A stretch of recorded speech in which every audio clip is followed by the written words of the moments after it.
has diluted the law preventing atrocities against backward classes. Dalit boys were brutally thrashed and paraded way, and it remained dominant when it comes to UP Dalit.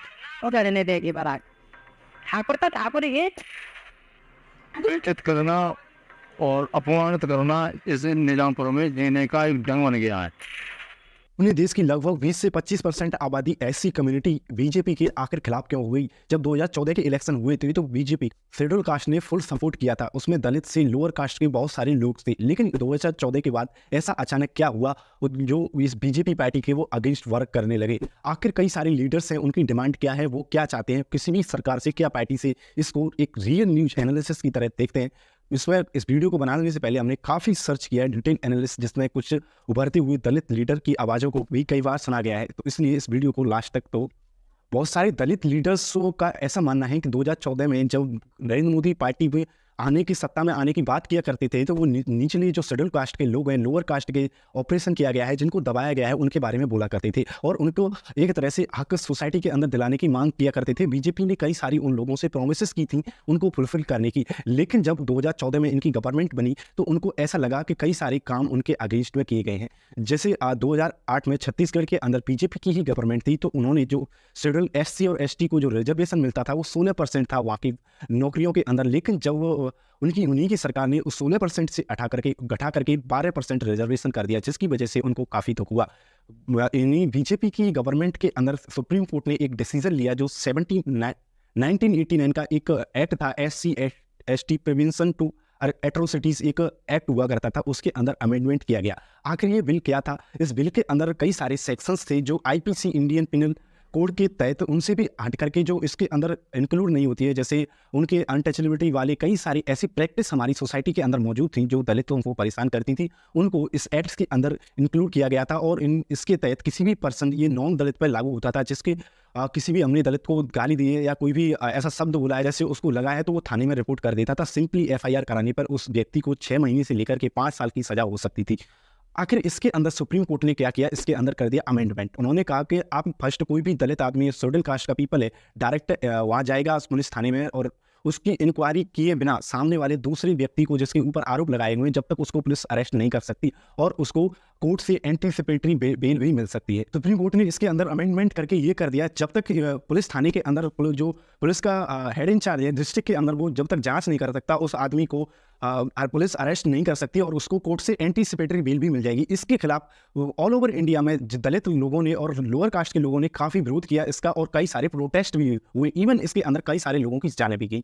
जब से ये लोग दलित cast के लोग हैं, lower caste के लोग हैं, बीजेपी के खिलाफ काम करने लगे। उनका मानना ये है, मैंने रिसेंटली एक इंटरव्यू देखा था, जो दलित के उभरते हुए राइजिंग लीडर हैं, उनका नाम है आजाद चंद्रशेखर रावण।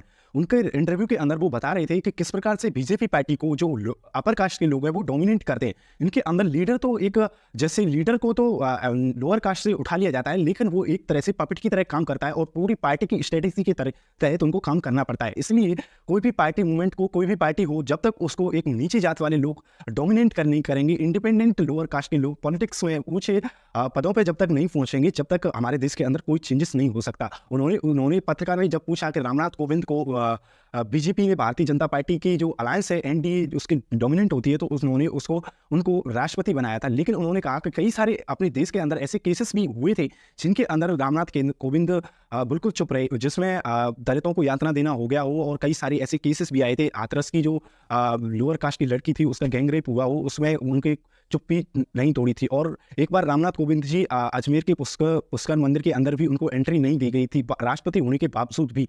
तो वो इसी कहीं ना कहीं ये हमारे सिस्टम पे सवाल करते हैं और वो इस चीज़ को लेकर के चिंतित है। और उनको जब भी रिपीटली कई सारे लीडर्स को ये पूछा जाता है कि बीजेपी की कई सारी ऐसी स्ट्रेटेजी हैं जो उनके लिए काम कर रही हैं, जैसे रिसेंटली बीजेपी ने घर घर जोड़ो जो SC मोर्चा है बीजेपी का, उन्होंने लॉन्च किया है। उनका मानना है इसके अंदर 11 मेंबर्स की टीम नेशनल लेवल पे, डिस्ट्रिक्ट लेवल पे, स्टेट लेवल पे, तीनों लेवल पे 11-11 मेंबर की टीम नॉमिनेट की जाएंगी, जिसके अंदर जो लोग होंगे वो एक्सपर्ट होंगे और ये सर्च करेंगे कि SC के अंदर गवर्नमेंट की योजनाएं शेड्यूल कास्ट तक पहुंच पा रही हैं, कितनी उनको लिए बेनिफिशरी रही हैं। इस चीज़ को उनको बताने में वो लोगों को जागरूक करेंगे। तो इसी के अंदर उनको इसके बारे में भी सवाल पूछा गया, तो उन्होंने बताया कि किस प्रकार से बीजेपी एक तरह से अपर कास्ट डोमिनेटेड कास्ट है और इन्होंने EWS का सिस्टम लगाया लगा करके अपने लिए ये रिजर्वेशन चाहते हैं, लेकिन हमारे रिजर्वेशन को बार बार ये खतरा बीजेपी से बहुत ज़्यादा है। इसलिए उनका मानना है कि अभी भी एससी जो लोअर कास्ट के लोग हैं, अभी भी इतने केसेस आते हैं, लोगों को इतना जागरूक नहीं हुए हैं कि समाज में सभी एक समान एक दृष्टि से रह सकें। रिसेंट सिचुएशन से ये पता तो चल जाता है कि 2024 के लोकसभा इलेक्शन में बीजेपी चाहे जितनी भी कोशिश कर ले, एससी कम्युनिटी उनको वोट नहीं करने वाली है। आखिर ये फिर एससी कम्युनिटी के जो वोटर्स हैं वो किसको वोट करेंगे? उनका मानना है कि वो न तो कांग्रेस को वोट करेंगे ना बीजेपी को, वो अपनी इंडिपेंडेंट पार्टियां बनाएंगे और इंडिपेंडेंट गवर्नमेंट फॉर्म करेंगे। जैसे काशीराम जी का ही एक सपना बताते हैं लोग, उनका मानना था कि जब तक एक आदिवासी लीडर मध्य प्रदेश में गवर्नमेंट नहीं बनाएगा, कई सारी स्टेट में जिनकी ट्राइबल्स की जनसंख्या ज़्यादा है, उनके अंदर ट्राइबल्स पॉपुलेटेड मिनिस्टर नहीं बनेंगे, जब तक गवर्नमेंट इंडिपेंडेंट यानी किसी भी पार्टी से कंट्रोल हुआ नहीं बन सकता है। जैसे रामनाथ कोविंद जी की तरह, द्रौपदी मुर्मू की तरह इंडिपेंडेंट ऐसे नहीं बनाना चाहते। वो चाहते हैं कि वो खुद की पार्टी है, जैसे बीएसपी पार्टी हो गई, उन लोगों की कई सारी ऐसी पार्टियां हैं, चंद्रशेखर रावत की एक पार्टी है, उनकी पार्टियों को जब तक गवर्नमेंट में नहीं पहुंचेंगी वो, जब तक उनका विकास होना संभव नहीं है। इन सिचुएशन में वो लोग चाहते हैं कि एक बार फिर से स्टालिन मॉडल ने, जिस प्रकार से स्टालिन ने रसिया के अंदर लैंड को डिस्ट्रीब्यूट किया था, उनका ये भी मानना है कि जो अभी भी इंडिया के अंदर लैंड है, एग्रीकल्चर लैंड है, जिसपे लोअर कास्ट के लोग तो वर्क करने जाते हैं, लेकिन अपर कास्ट में डोमिनेटेड है, वर्कर्स की तरह वहाँ पे काम करते हैं, लेकिन उनके जो मालिक हैं भूमियों के, वो जो लैंड है उनके मालिक हैं, ओनर्स हैं, वो अभी भी अपर कास्ट आते हैं और उनके पास अभी भी जमीन करने का अधिकार अभी तक नहीं आ पाया है। आज़ादी के 75 साल होने के बावजूद भी उनके साथ इतनी अनटचेबिलिटी केसेस इतनी इंडिया के अंदर आते हैं। इवन राजस्थान के अंदर भी कई सारे केसेस उभर के आए हैं। उन्होंने वो कहा है कि वहाँ पे तो कांग्रेस की गवर्नमेंट होते हुए भी ऐसे केसेस बनते हैं, तो हम इसलिए कांग्रेस को भी सपोर्ट नहीं करते। हम उस लीडर को सपोर्ट करेंगे जो हमारे हक की बात करेगा, हमारे राइट्स के बारे में बात करेगा। आप इसके बारे में क्या सोचते हैं? एससी कम्युनिटी के जो वोटर्स हैं, कृपया कमेंट करके बताइएगा। लेकिन प्लीज़ एक आपसे निवेदन है, गाली किसी को मत दीजिएगा रिजर्वेशन को लेकर के।